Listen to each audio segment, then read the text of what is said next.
Guys, welcome to my YouTube channel. मेरे पिछले video में मैंने आपको इंटरनेशनल ट्रेड थ्योरीज के बारे में बताया था और उससे रिलेटेड क्वेश्चंस दिए थे जिसका आंसर मैं अभी दे रही हूँ। Who gave the comparative cost advantage theory? किसने कॉम्परेटिव कॉस्ट एडवांटेज थ्योरी दिया है? इसका आंसर है डेविड रिकार्डो ने। Absolute advantage theory explain trade based on. Absolute advantage theory में ट्रेड किसके बेस्ड में होता है? इसका आंसर है प्रोडक्शन एफिशिएंसी डिफरेंस के बेस्ड में होता है। The Leontief paradox is associated with which theory? Leontief paradox वो किस थ्योरी से एसोसिएटेड है? इसका आंसर है एचओ थ्योरी यानी हैकर-ऑलिन थ्योरी। और आज मैं आपको modes of entry into international business के बारे में बताऊंगी। ये टॉपिक बहुत इम्पॉर्टेंट है, तो चलिए जानते हैं। Modes of entry into international business मतलब अगर हम अपना बिजनेस किसी दूसरे कंट्री में स्टार्ट करना चाहते हैं तो उसके कई मोड्स होते हैं, उन्हीं के बारे में आज के इस वीडियो में बात करेंगे। तो एंट्री मोड्स ये बेसिकली दो पार्ट्स में होते हैं, इक्विटी मोड्स और non equity modes. Equity modes के फर्दर 4 टाइप है: strategic alliance, wholly owned subsidies, joint venture and FTI.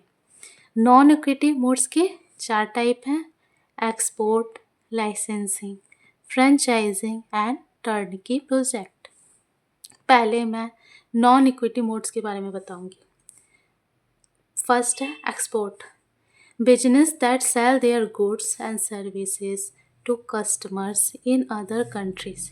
यानी बिजनेस जो है वो अपने गुड्स और सर्विसेज को दूसरे कंट्रीज़ के कस्टमर को भेजती है। ये बहुत सिंपल होता है। आप अपनी डोमेस्टिक कंट्री में प्रोडक्ट बनाओ और दूसरे कंट्री में उसे सेल कर दो। Export can be direct and indirect, और जो एक्सपोर्ट होता है वो डायरेक्ट भी हो सकता है और इनडायरेक्ट भी हो सकता है। डायरेक्ट में हम डायरेक्ट अपना प्रोडक्ट बनाते हैं और सेल करते हैं। इनडायरेक्ट में हम एक एजेंट के द्वारा अपने प्रोडक्ट को दूसरे कंट्री में सेल करते हैं। हमने अपना प्रोडक्ट बना लिया है, उसे एक एजेंट को दे दिया। अब एजेंट जो है वो अपने हिसाब से उस प्रोडक्ट को किसी दूसरे कंट्री में सेल करता है या फिर एक्सपोर्ट करता है। सेकंड है लाइसेंसिंग। और license provide the legal authority to produce a goods. यानी हम किसी दूसरे कंट्री से लाइसेंस ले लेते हैं या उनको लाइसेंस दे देते हैं, जिससे उनको लीगल अथॉरिटी मिलती है कि वो अपना प्रोडक्ट बना सकते हैं। और लाइसेंस जो है वो अप टू 12 मंथ तक चलता है, फिर उसको रीन्यू करवाना पड़ता है। थर्ड है franchising, the right to run a business selling a product or providing a service using the franchisor's business system। यानी कि इसमें हम पूरा बिजनेस सिस्टम को ही ले लेते हैं और उसका राइट अपने पास कर लेते हैं। जैसे लाइसेंस में है कि हम लाइसेंस लेते हैं, वो कुछ जब तक लाइसेंस रहेगा हम वो प्रोडक्ट बनाते हैं, ठीक है। फ्रेंचाइजिंग में हम पूरा का पूरा वो बिजनेस मॉडल को ले लेते हैं, यानी जिस कंट्री में वो बनता है, जो इसका पेरेंट कंट्री है, जिस मॉडल पे वो प्रोडक्ट बनता है उसी मॉडल की तरह दूसरे कंट्री में भी बनेगा। जैसे डोमिनोज़ है, यूएसए में डोमिनोज जैसे चलता है, इंडिया में भी सेम उसका बिजनेस मॉडल है, वो उसी तरीक़ा से काम करते हैं अपना। और ये अप टू 5 to 12 ईयर्स के लिए होता है फ्रेंचाइजिंग। 4 है टर्नकी प्रोजेक्ट। और turnkey project is a type of project that is constructed so that it could be sold to any buyer as a completed product। इसका मतलब है कि हम एक प्रोजेक्ट दे देते हैं किसी दूसरे कंट्री को कि वो जो काम है वो कंप्लीट करके उसका जो है हमें हैंड ओवर वापस करते हैं। जैसे कि दिल्ली मेट्रो, मानो हमने ये बनाने दे दिया किसी कंट्री को पूरा का पूरा प्रोजेक्ट, और वो जब कंप्लीट हो जाएगा तो वो वापस मिल जाएगा, हमें हैंड ओवर हो जाएगा। अब आता है इक्विटी मोड्स, जिसमें है स्ट्रेटेजिक अलायंस।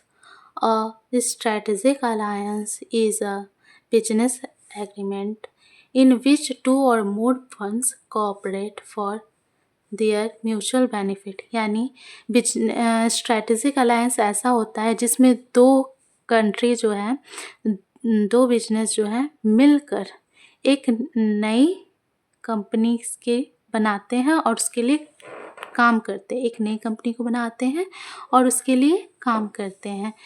इसी का एक टाइप है जॉइंट वेंचर, जिससे कि a joint venture is stabilized when a parent company stabilize a new child company. मान लीजिए कंपनी ए है और एक कंपनी बी है और उन लोगों ने मिलके एक कंपनी सी बनाई और उसमें बिजनेस किया है।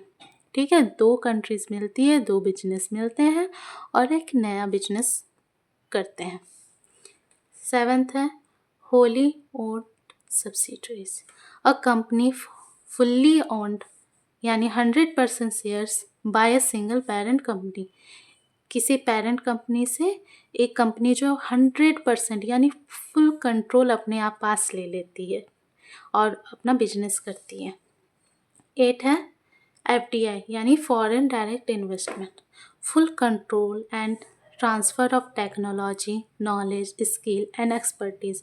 जो FDI यानी हम लोग एक ग्रीन फील्ड में एकदम न्यू कंपनी स्टार्ट कर रहे हैं, इसका कुछ फ़ायदा है, जैसे कि इससे टेक्नोलॉजी वहाँ का पता चलता है, नॉलेज मिलता है, स्किल्स मिलते हैं और उस बिजनेस का एक्सपर्टीज़ मिलता है। लेकिन इसमें हाई रिस्क होता है और हाई रिटर्न भी मिलता है। तो ये हमारा modes of entry into business ख़त्म हो गया है, इंटरनेशनल बिजनेस ख़त्म हो गया है। और इसके कुछ क्वेश्चंस हैं, जैसे which entry mode involve lowest risk and lowest control. किस बिजनेस मॉडल में लोएस्ट रिस्क है और लोएस्ट कंट्रोल भी है। FDI जनरली प्रोवाइड, FDI में क्या मिलता है हम लोगों को। Which of the following is a non equity mode of entry.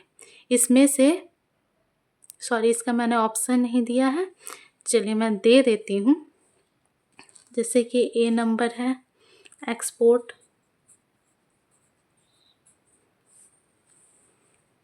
B है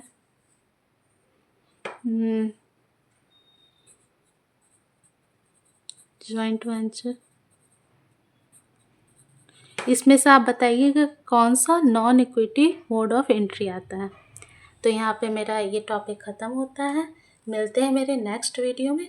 तब तक के लिए आप मेरे चैनल को सब्सक्राइब करें, लाइक करें, अपना प्यार बनाए रखें। Thank you for watching.